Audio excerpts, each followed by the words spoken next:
হাওড়ার রামকৃষ্ণপুর ঘাট মানে ফেরিঘাট থেকে লঞ্চে করে চলে আসতে হবে বাবুঘাট।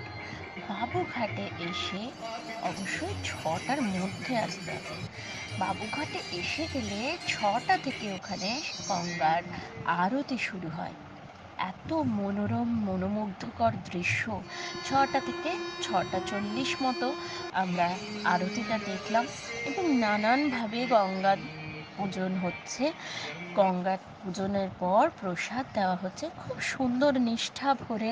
ওখানে কিভাবে যে 40টা মিনিট কাটিয়ে ফেললাম বুঝতেই পারলাম না।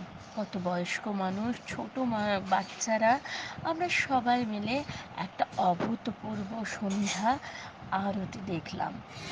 তাই যারাই তোমরা গঙ্গা আরতি দেখতে চাইছো, যারা বাইরে যেতে পারছো না, বাইরের মতো করে আমাদের এখানেও কিন্তু কলকাতায় হয়ে যায় গঙ্গা আরতি, রেগুলার গঙ্গা আরতি হয়। সেটা কোথায় হয়? বাবুঘাটে।